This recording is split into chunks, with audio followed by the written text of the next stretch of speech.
네, 안녕하세요. 테슬라크맨입니다. 올해부터는 저도 한번 유튜브라는 걸 한번 해보려고 해요. 네.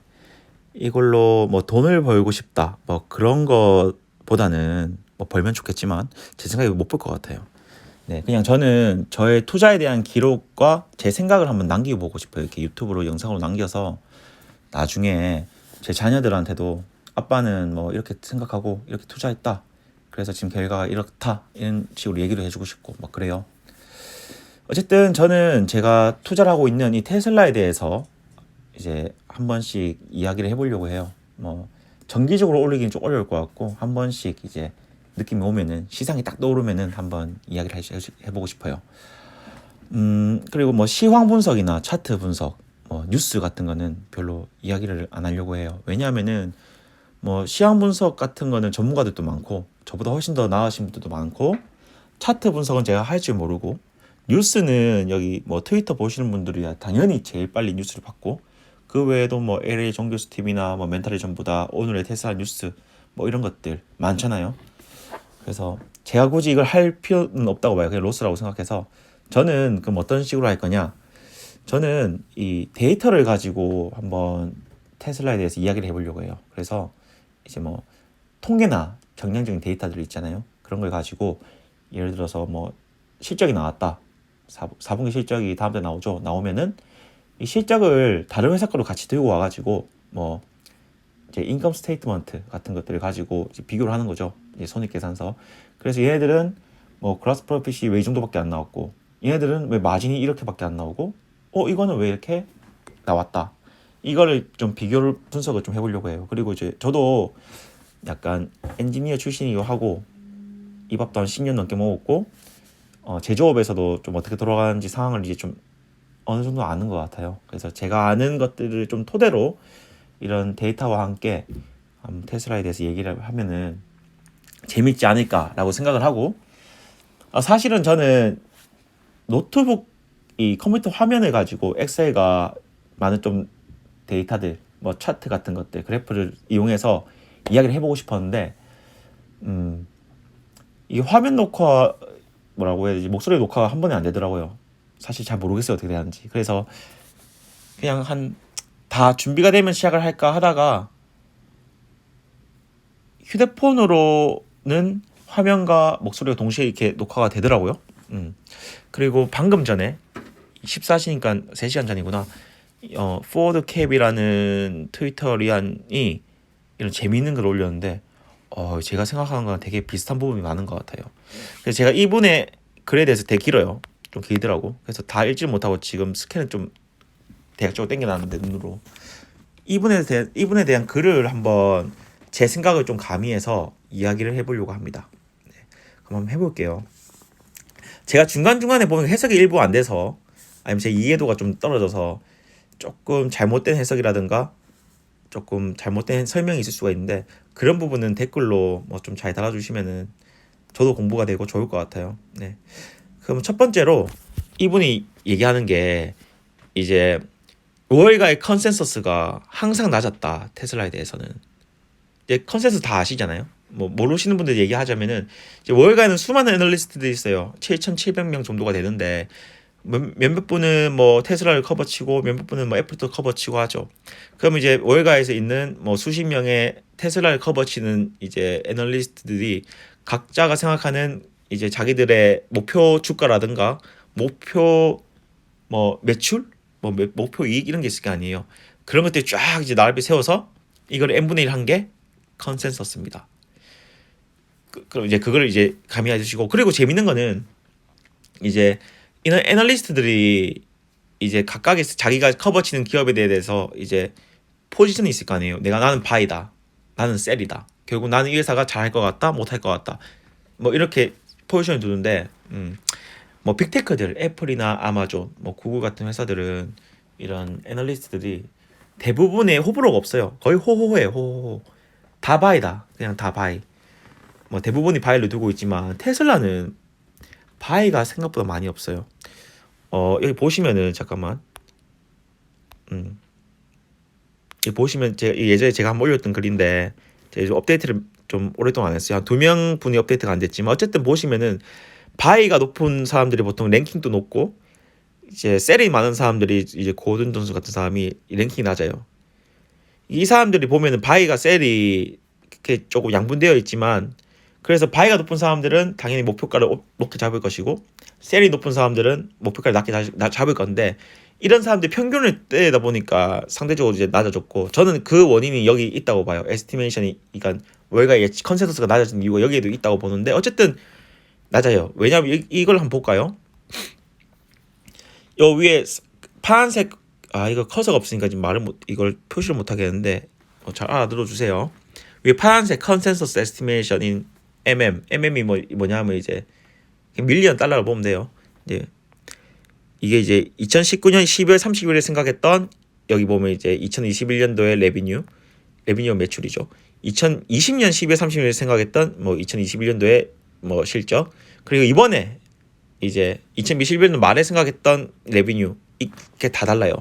2019년도 예를 들어서 2019년도에 월가 사람들이 생각했던 2021년도의 매출 레비뉴는 3만 100만 1000만 억 10억 100억 370억 달러라고 하면은 이제 그 1년 뒤에는 440억 달러로 예상하고 당장 며칠 전에는 100만 1000만 억 10억 100억 510억 달러를 예상한다는 거죠. 매년 컨센서스가 올라가요.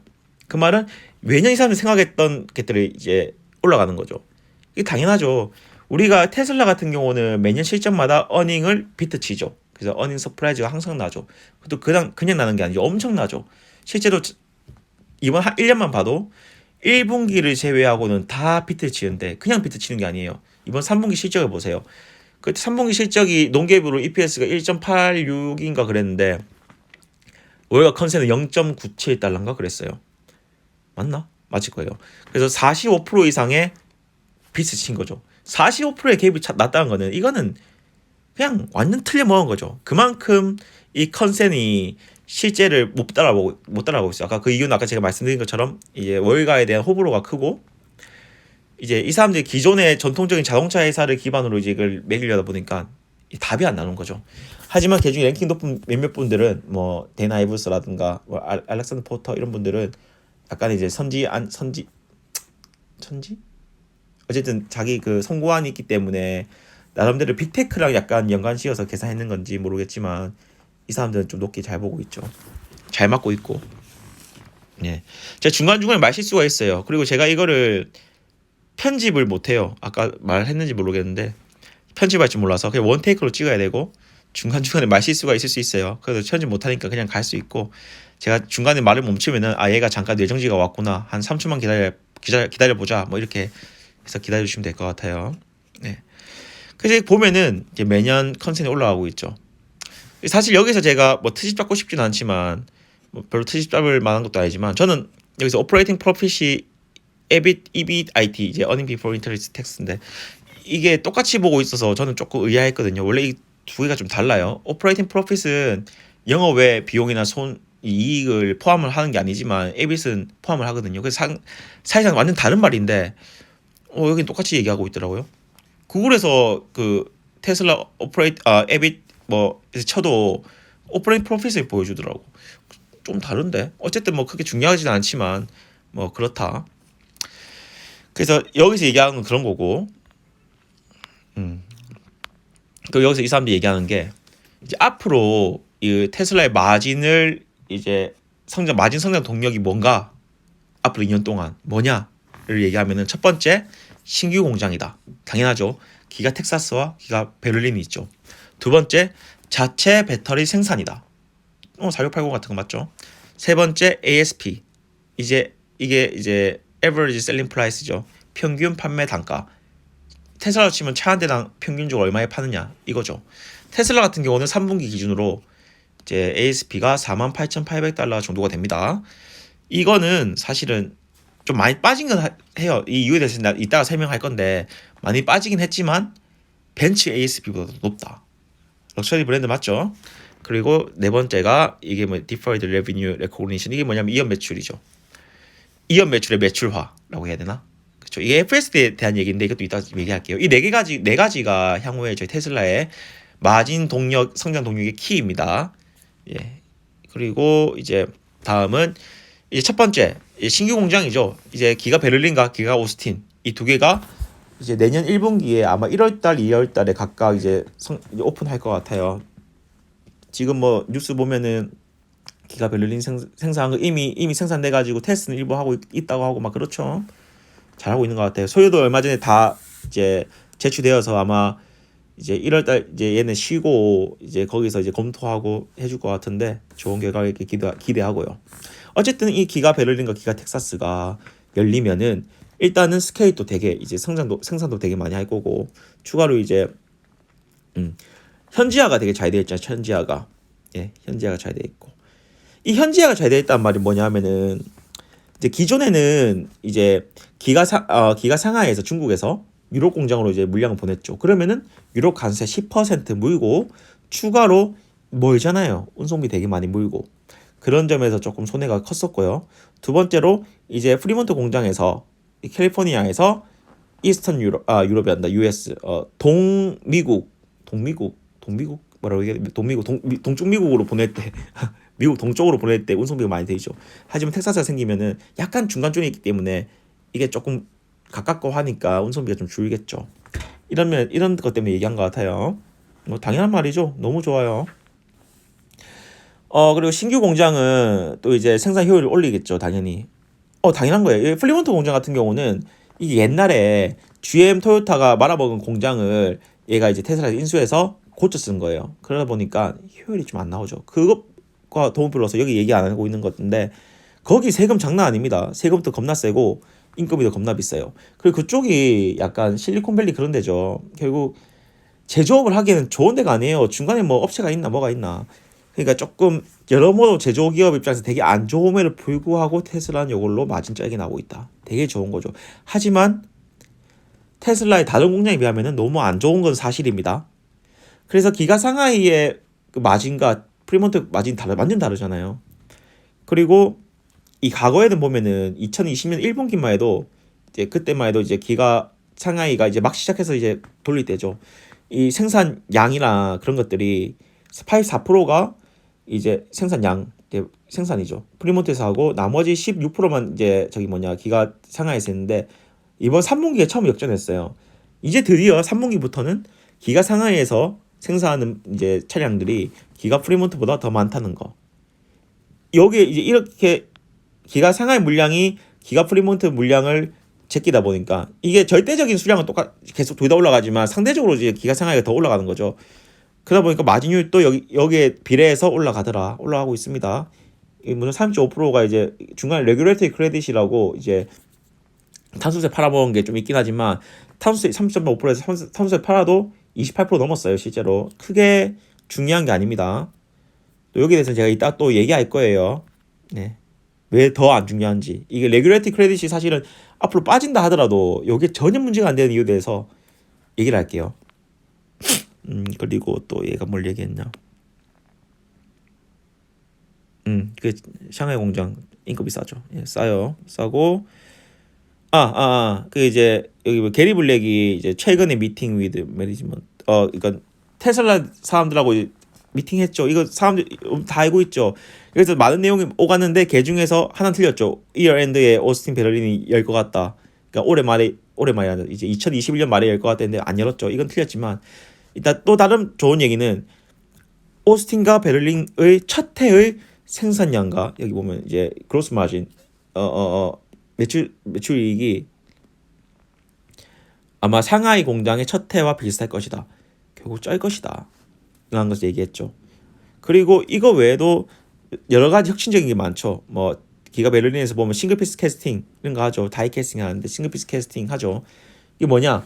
기존에도 모델 3에서도 모델 3는 사실은 이게 싱글 피스 캐스팅 아니잖아요. 이게 70개 정도의 부품을 다 이어붙인 약간의 전통적인 방법이고 모델 Y가 이제 나름의 기가 캐스팅을 해가지고 하잖아요. 하지만 이 기가 캐스팅도 지금은 한 판이 아니고 여러 조각을 조금 나눠서 찍어서 붙이죠. 찍는 걸 주조하는 거죠. 주조. 해서 붙이죠. 그래서 근데 올해부터는 이제 신규 공장에 나오면은 이 쪼개지는 게 더 적어지죠. 완전 거의 한 판 해서 몇 개를 붙이는 게 적어지는 거죠. 되게 생산 효율이라든가 단가가 상당히 좋아질 겁니다.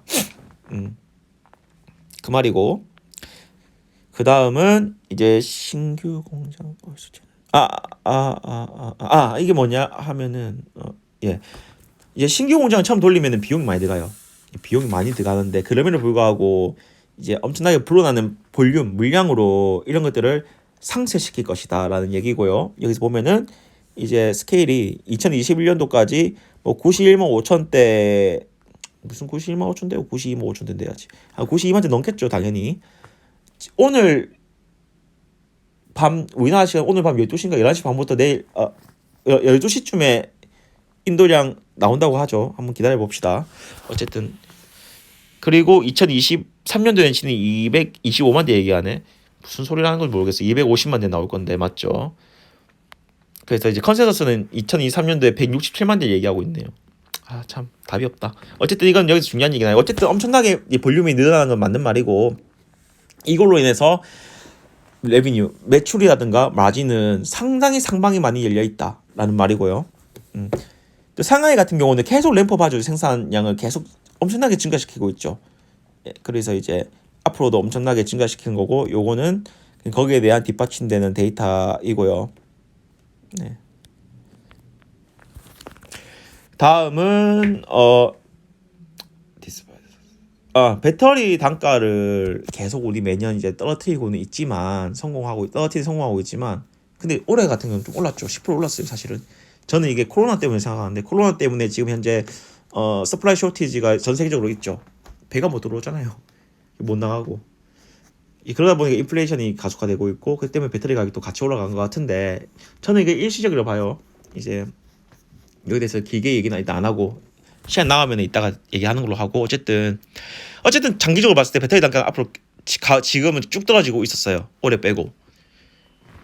이게 앞으로 더 떨어질 것 같긴 하지만 그래도 그럼에도 불구하고 배터리 가격은 여전히 자동차 그 생산 단가의 25%를 차지한다. 엄청나죠. 너무 많아요. 그래서 하지만 내년부터 테슬라는 내부 생산, 자체 생산할 거죠. 하지만 100% 자체 생산은 절대 안 됩니다. 안 될 거예요. 특히 내년에는 4680을 이제 하는데. 근데 이제 제 생각에는 이제 LG 화학이라는 파나소닉 같은 협력업체에서 CATL은 이제 인산철 할 거고 맞죠. CATL은 이제 4680 안 할 거예요. 걔네들은 이제 각형으로 또 할 거고 당연히 인산철은 원통형 하는 이유가 없죠. 어쨌든 LG화학이나 파나소닉 같은 데서는 4680을 좀 할 건데 아마도 얘네들도 이제 여기에 이제 지금 공격적으로 알아보고 있을 거예요. 하지만 뭐 지네가 스스로 다 할 수는 없어요. 뭐 예를 들어서 뭐 4680 배터리 한다고 그 캔 같은 거 있죠. 캔은 지네가 못 만든다 이거지. 그런 것들은 지네 하위 업체가 협력 업체가 만들어야 될 거고 아마 그런 거를 지네들이 아마 컨택하고 해야 될 거예요. 지금 하고 있을 거예요. 그래서 제 생각에는 내년 중순쯤은 그래도 좀 해가지고 생산을 좀 본격적으로 하지 않을까라는 생각을 하고 있고요. 그리고 이제 그래서 이런 걸 통해서 테슬라는 배터리 단가를 50% 떨굴 수 있다. 그럼 이 숫자대로 하면은 25% 차지하고 있었다고 했으니까 12.5%까지 뚫릴 수 있다. 엄청난 거죠. 이거는 그로스 마진에 완전 제대로 날개를 달아주는 꼴이죠. 아유, 잘 안 보인다. 예, 그렇네요. 예, 이건 근거 자료고. 다음은 어쨌든 뭐 그 자동차의 판매 단가 코스트 세이빙은 정말 중요한 거 맞죠. 중요하고 4680은 요걸로 특히 판매 단가 이거 매출 원가라 얘기할게요. 매출 원가를 확실히 떨굴 수가 있죠. 되게 떨굴 수가 있고요. 특히 이것 때문에 에너지 세금, 에너지에서도 되게 많은 마진을 가져올 것 같다. 예, 뭐 그런 말인 것 같고. 예. 그리고 오토 쪽에서의 이제 마진과 함께 뭐 에너지 또 오토 쪽만큼 함께 되게 많은 에너지 분야에서 되게 마진을 되게 많이 올릴 수 있겠다. 뭐 이런 말이고요. 당연하죠. 4680 되면은 당연한 거 아닙니까? 그리고 4680뿐만이 아니고 인산철 배터리 그거 되게 싸잖아요. 그 지금 4680 롱레인지 모델 말고 일반 모델 이제 스탠다드 레인지라고 안 하죠. 뭐라 해야지 까먹었어요. 뭐 리어 휠 드라이브인가? 어쨌든 그런 것도 엄청 많이 팔릴 거고 그런 건 마진 쩔죠. 테슬라 같은 경우는 LFP를 써도 이제 배터리 매니지먼트 시스템 이게 좋기 때문에 거리수가 꽤 많이 나오죠. 그래서 앞으로 내년에는 정말 쩔 겁니다. 네, 그렇고 ASP 트렌드 이게 뭔 말이냐면은 이제 ASP가 이제 평균 판매 단가죠. 이게 계속 매년 떨어져 왔어요. 그래서 이게 떨어졌으니까 ASP가 떨어지니까 당연히 마진에는 안 좋겠죠. 저가형 모델이 많이 팔렸다는 거고, 저가형 모델은 고가형 모델보다 마진이 안 나오니까. 근데 이게 당연하잖아요. 110년쯤 전에 100년 전인가 포드에서 처음에 차를 만들 때도 처음에는 비싼 거 팔다가 나중에는 이제 저가형 모델로 많이 팔고, 결국 이제 좋은 말로 다른 말로 하면 이제 갑자기 뇌정지가 왔다. 뭐라고 해야 되더라? 박리담회구나. 박리담회를 한 거죠. 테슬라도 처음에 로드스타 팔아서 대당 판매 단가 되게 비쌌지만 수익은 별로 안 났잖아요. 이제 모델 3와 모델 Y는 16년 발음이 안 되네. 2016년도부터 이제 판매하면서 특히 이제 모델 Y가 이제 올해란다 작년에 하면서 엄청나게 많이 팔았잖아요. 하여튼 그런 저가형 모델이 상대적으로 많이 팔리다 보니까. 그리고 작년 같은 경우는 사실은 모델 S나 X 같은 플래그십 모델이 많이 안 팔렸어요. 뭐 그때 뭐 리프레시 개발도 하고 뭐 이것저것 문제가 있어가지고 2분기는 뭐 1000대도 팔까 말까 했고 1100대 팔았는데 1000대 팔았는데 3분기에 겨우 뭐 7000대 팔았는데, 그래서 4분기부터 제 생각에 조금 많이 팔리기 시작해서 내년에는 되게 많이 팔릴 것 같아요. 모델 X는 ASP가 엄청 높죠. 이런 것들은 10만 달러가 넘어요. 그래서 이런 것들은 마진이 엄청 높죠. 그리고 2021 또 내년부터는 이게 2021년도에 대비해서 3배는 늘어날 것이다. 저는 그렇게 생각해요. 얘도 그렇게 생각하네. 그리고 모델 Y가 저가형 모델이지만, 저가가 아니죠. 사실 비싸죠. 저가형 모델이지만 모델 3에 비해서는 비싸고, 이제 모델 3보다 10% 정도의 이제 평균 판매 단가가 더 있고, 그리고 더 싸게 만들고 모델 Y 같은 경우는 싱글피스라는 기가 캐스팅이 적용되어 있으니까. 그래서 마진은 훨씬 좋은데 모델 Y가 모델 3보다 훨씬 많이 팔렸기 때문에 결국 마진은 또 좋고. 어쨌든 그렇습니다. 좋다는 거고요. 그리고 참고로 이번 3분기에 테슬라 ASP는 48,800 몇 달러였는데, 하여튼 48,800달러 정도가 나왔어요. 그거는 벤츠의 ASP보다 큰 겁니다. 그럼 되게 비싸게 팔린 거 맞죠? 럭셔리 브랜드 맞아요.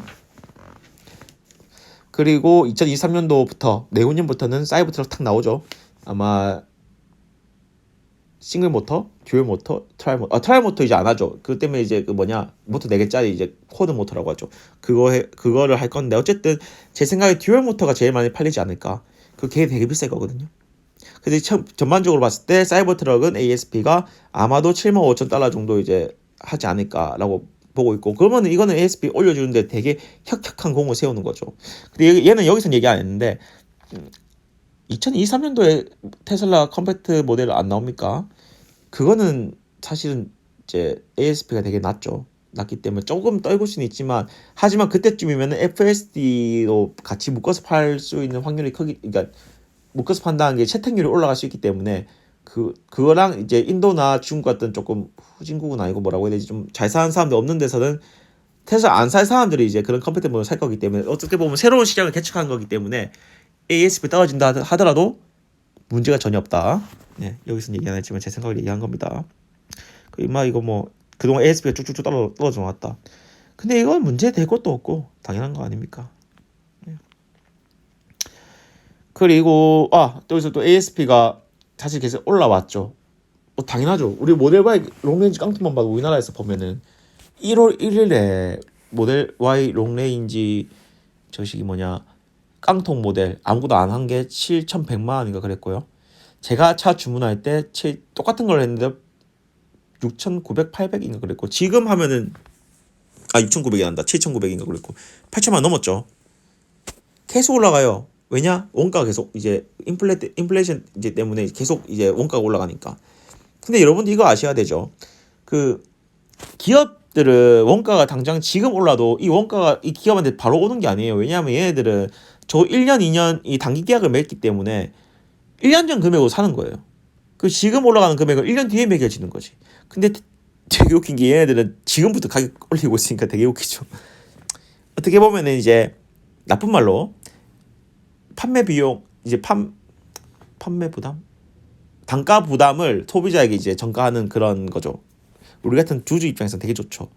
이걸 계속 올린다 하더라도 줄 섰는데 사는 사람 줄 섰는데, 제가 저번에 삼성증권 레포트에서 보니까 사이버트럭 빼고 그 차량 그 뭐지? 예약금을 토대로 얘네들이 이제 몇 대나 지금 뒤에 밀려 있는지를 계산했더라고. 그게 81만 대였습니다. 지금 81만 대 더 많아졌겠죠. 지금 줄 섰잖아요. 기다려요, 되게. 그렇기 때문에 어떻게 보면 테슬라 입장에서는 ASP를 더 올려도 부담 안 되죠. 줄 섰으니까. 그 이유는 이제 감사하게도 이제 경쟁 업체에서 너무 못하고 있으니까 감사하게도 이제 저희는 더 올리겠습니다. 뭐 그런 거고요. 그리고 이건 뭐냐? 저도 BBB 이게 이제 빌드 백 베터죠. 이게 이제 바이든 인프라스트럭처 그거 뭐냐? 갑자기 내정지 또 왔다. 경기 부양안 이 안에 이제 전기차 보조금 들어있죠. 총 이제 12,500달러인데 4,500달러가 이제 UAW 전미 자동차 노조에 가입된 회사에 노조 있으면 그 4,500달러 주고 이 차 배터리가 만약에 미국 생산이면 500달러, 기본은 7,500달러 깔고 가고요. 그래서 테슬라 같은 경우는 7,500달러만 받을 수 있고 아마 GM이 12,500 다 받을 수 있을 거고요. 포드가 8,000인가 받을 수 있는 걸로 알고 있어요. 근데 이게 완전 조만친 때문에 넘어갔죠. 물 건너갔죠. 전 잘 넘어갔다 생각합니다. 그리고 저 이 부분은 잘 이해가 안 되는데 이제 많은 사람들이 잘 모르는데요. 테슬라가 현재 이제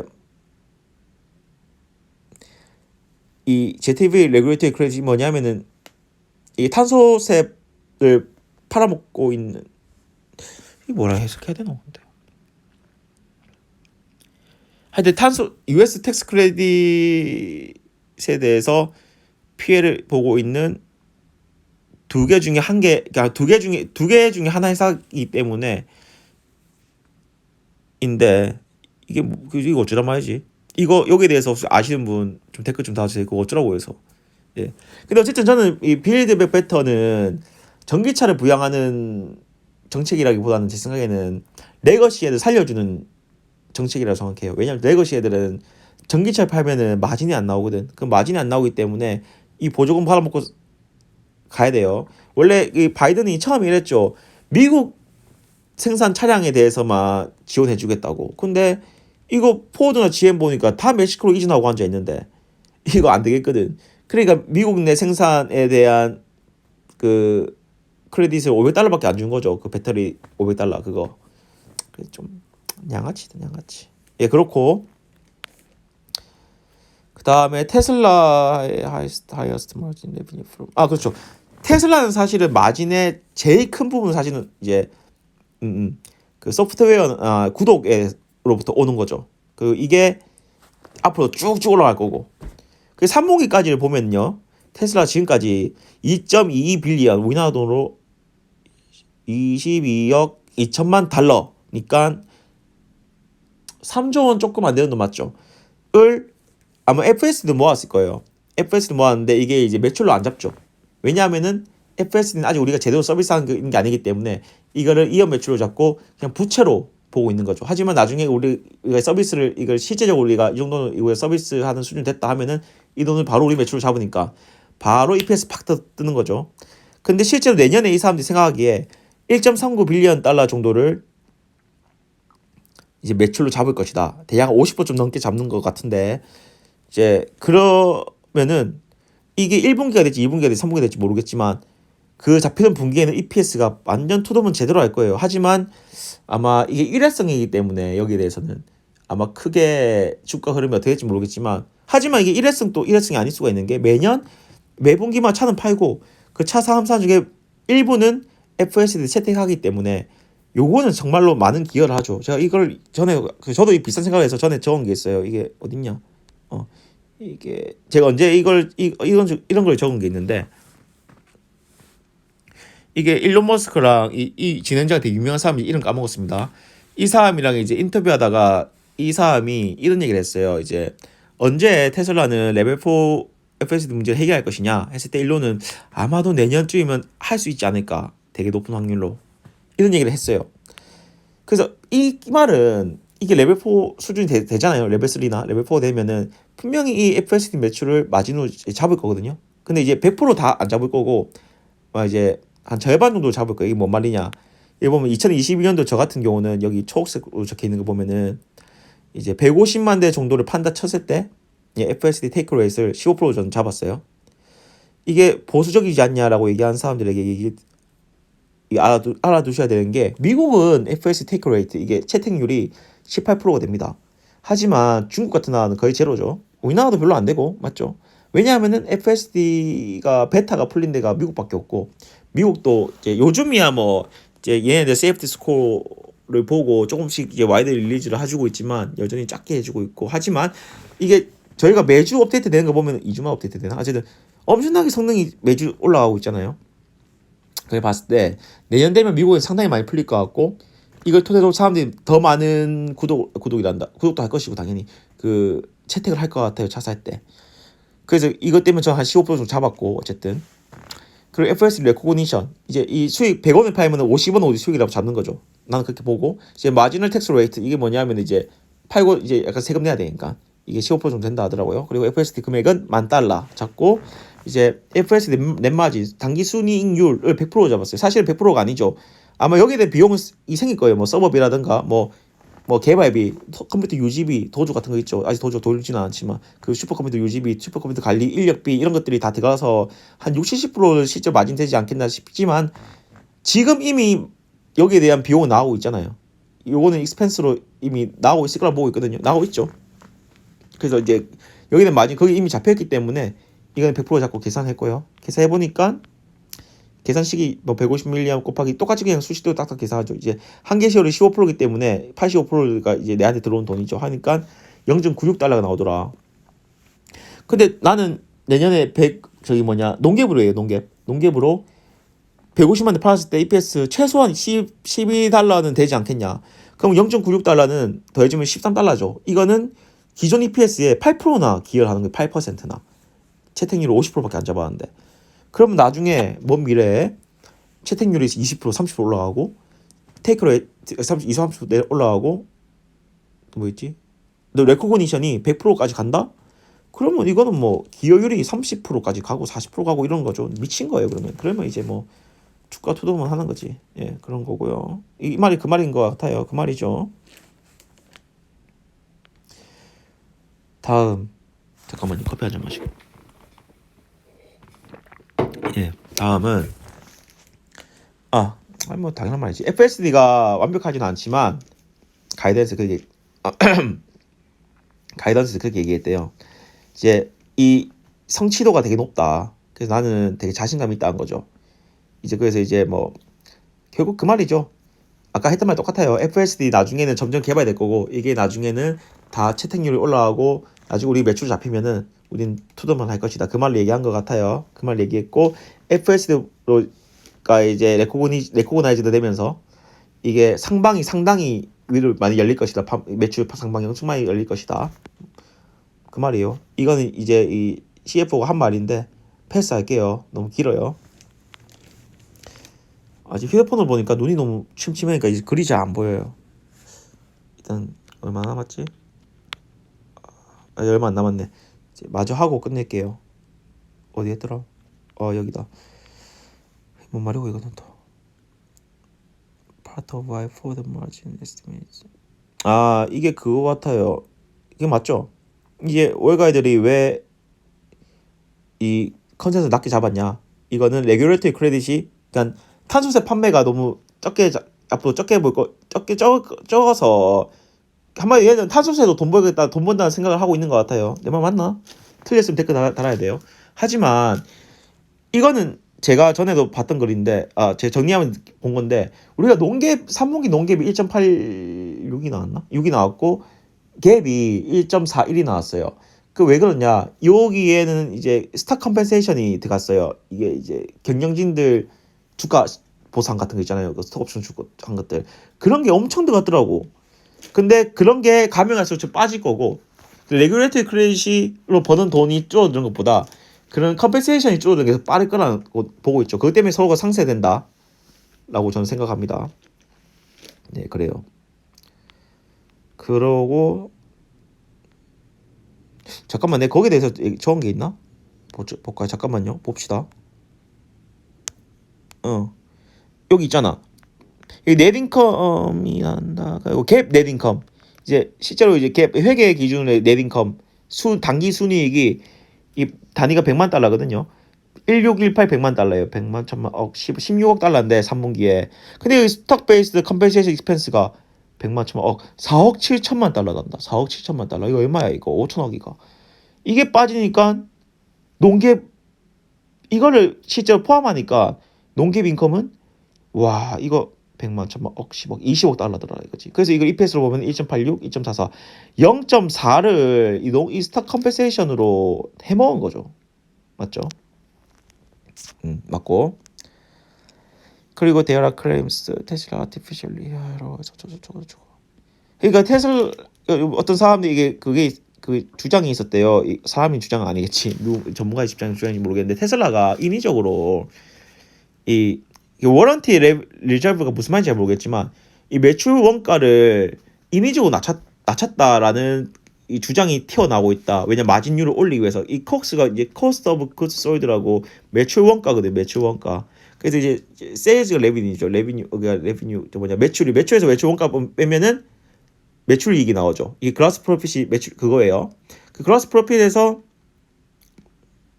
이제 뭐 오퍼레이팅 익스펜스죠. 오펙스라고 하죠. 뭐 SG&A 판매 관리비나 뭐 R&D 비용이나 뭐 이런 잡다한 거 뺀 게 오퍼레이팅 인컴이죠. 거기서 세금이랑 영업이익이 있죠. 뭐 테슬라는 안 하지만 다른 회사들 부동산 수익이라든가 그런 거 있죠. 그런 게 이제 또 그러니까 부동산 수익이 추가되면은 이게 뭐냐면 ABC고 거기서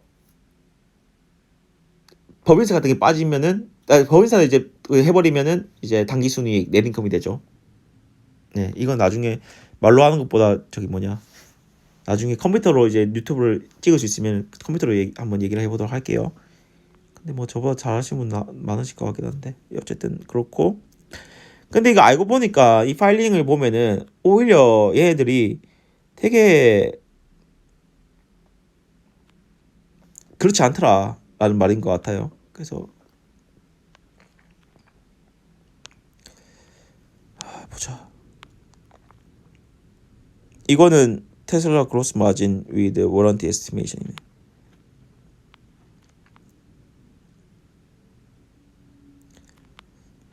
근데 정확하게 이 말이 이해를 안 간다.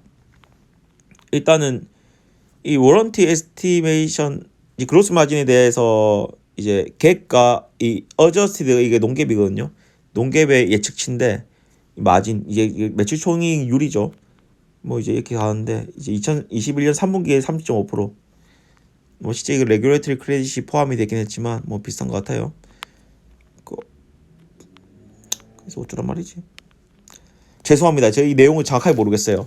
여기 아시는 분들은 꼭 댓글을 달아주세요.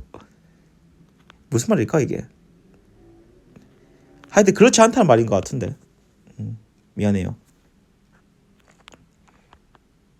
실제로 이게 테슬라는 오히려 보수적으로 잡아놨다라는 얘기를 하고 있는 것 같아요. 근데 자 어쨌든 결과적으로 테슬라는 지금 이제 갭 영업이익이 14.6%를 지금 보여줬고 오토 그로스 마진 3.5%를 보여줬어요. 이거는 지난 25년 동안 이제 전체 자동차 레거시들하고 비교했을 때 걔네들은 내본 적도 없는 실적을 테슬라는 냈다는 겁니다. 대박이란 거죠. 네, 대박이에요. 이까지 이상 글의 끝이었고 정말 길었다. 여기까지 할까? 한 김에 몇 개 더 얘기해 볼까요? 뭐 얘기하지?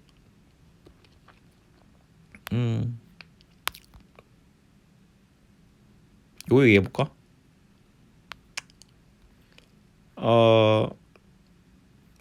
그렇죠. 이거 제가 저번에 얼마 전에 이제 트윗이나 블로그로도 올린 글이긴 한데 이거 왜 안 펴지니 이거? 제가 테슬라의 이제 탱큐 리포트를 GM, 포드랑 비교하고 이게 탱큐가 이제 그 3분기 실적이죠. 실적에 대해서 이제 탱큐에서 뽑아서 썼고 이제 모든 다른 회사들을 레거시 경쟁 회사들과 한 비교해 보려고 뽑아봤어요. 그리고 사실은 뭐 토요타나 폭스바겐 같은 회사들, BMW 같은 회사들 해보려고 했는데 못 찾겠어요. 얘네들은 이 자기네 회사에 가서 이제 IR 이제 인베스터 릴레이션 들어가 보잖아요. 오토준 빼놓지도 않는 놈도 있고 하여튼 뭐 이상해요. 탱큐도 없고 왜냐면 탱큐 미국만 있으니까. 그래서 어쩔 수 없이 테슬라와 GM, 포드 그리고 현대 것만 비교했어요. 현대 걸 비교했는데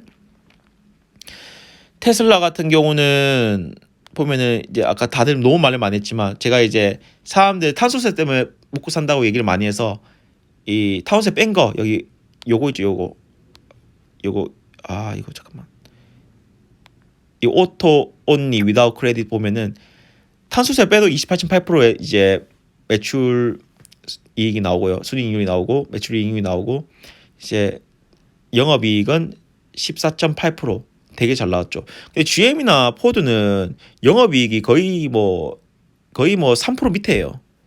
근데 보면은 얘네들은 이제 토탈 그로스 프로핏이 GM이나 포드를 보면은 너무 안 나온다. 그 말은 차 만드는데 비용이 너무 들어가더라. 여기 토탈은 오토 말고 다른 것들은 수익이고 여기 오토만 다 빼놨죠. 오토를 보면은 얘네들은 오토 말고 딴 데서 돈 더 많이 버는 것 같아.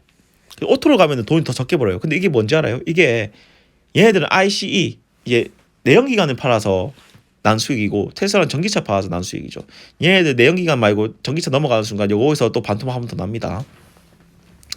그 말은 얘네들은 정말 이 제조의 효율이라든가 그런 게 너무 안 좋죠.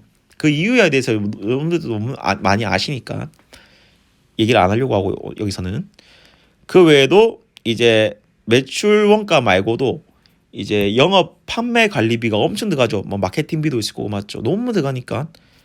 근데 사실 테슬라에서 좀 더 오퍼레이팅 익스펜스 더 많이 들어가죠. 왜냐하면은 테슬라는 이 오퍼레이팅 익스펜스의 거의 40%가 R&D로 들어가거든요. 왜냐하면 테슬라는 사실 올해 팔아봐야 90만 대, 92만 대밖에 안 됐잖아요. 그러니까 대당 최소한 들어간 R&D 비용이 있는데 대수가 적으니까 상대적으로 이제 좀 그런 고정비가 많이 먹어진 것 같아요. 뭐 그럼에도 불구하고 오퍼레이팅 인컴이 14.8%도 많다. 이거는 전체보다 더 많은 거죠.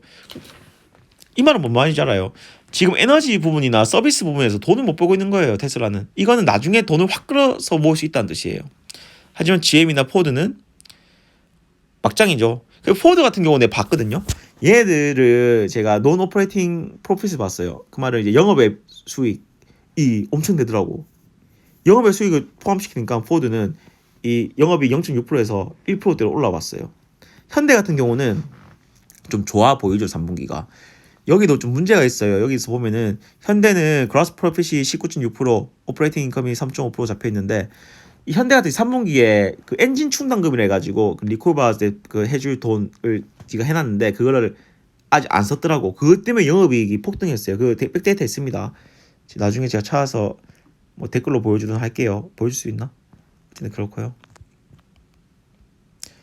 또 여기서 얘기한 거 보면은 제가 여기 적었죠. 타운세 뺀 거 적었고 3분기에 실제로 비트코인 그 손실비가 좀 생겼죠. 실제로 이제 더 플러스지만 비트코인이 그렇죠. 이게 마이너스 나면 손실을 잡아야 되지만 플러스 나면 손실을 못 잡아요. 팔기 전까지는. 그 손실을 좀 많이 잡았어요. 5,100만 달러 잡았을 거예요. 이때 당시. 잡아서 이 영업이 이렇게 나온 거예요. 네, 그런 거고.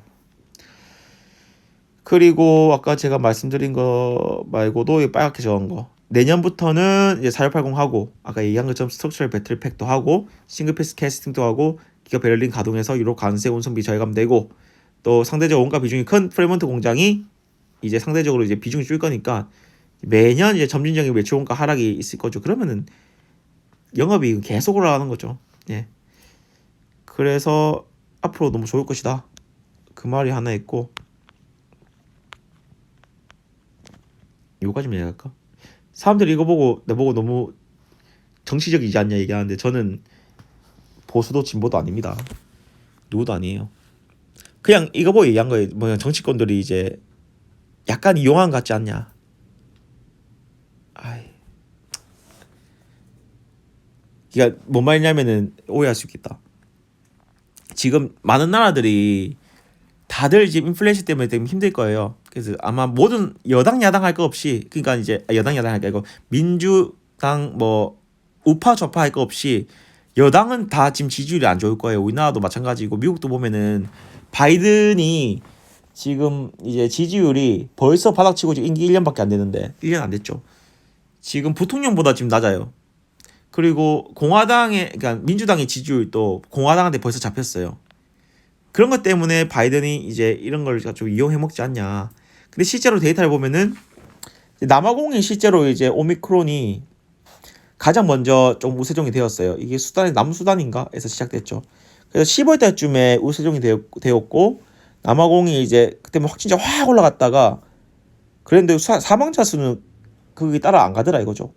그 요즘은 오미크론 확진자가 줄고 있네. 그리고 글로벌로 봐도 이제 확진자는 계속 올라간 게 올타임 하이가 맞아요. 맞지만 사망자는 올타임 하이가 아니고 최근 14개월 동안 올타임 로우입니다. 로우. 그렇기 때문에 결국에는 이것도 해결되지 않을까. 물론 이제 이게 별거 아닌 병이라고 볼 수 있지만 그래도 걸리면 며칠 쉬고 해야 되니까 그렇게 사람들이 쉬면은 또 그때 생산이 안 되고 이제 생산에 바틀렉이 좀 생길 수밖에 없지만 이제 내년에 어느 정도 시점이 되면은 이제 좀 이제 코로나 때문에 문제는 해결되지 않을까 이런 생각이었어요. 네, 말을 하다 보니까 너무 길어졌는데 네. 아 정말 저 이런 식으로 하고 싶진 않았는데 일단 처음은 이렇게 되었네요. 어쨌든 내용이 뭐 마음에 드셨는지 안 드셨는지 모르겠는데 네 다음 좀 얘는 좀 잘 준비를 해서 해보고 싶네요. 근데 어떻게 해야 될지 모르겠어요. 이 컴퓨터를 가지고 화면을 같이 보면서 한 번에 얘기도 하고 이제 이렇게 찍고 싶은데 모르겠네. 그래서 그 찾는 방법을 알 때까지는 이렇게 휴대폰으로 좀 얘기를 이렇게 해보려고 합니다. 그러면은 새해 복 많이 받으시고 이제 오늘 일요일인데 내일 또 즐거운 한 주 되시기 바랍니다. 감사합니다.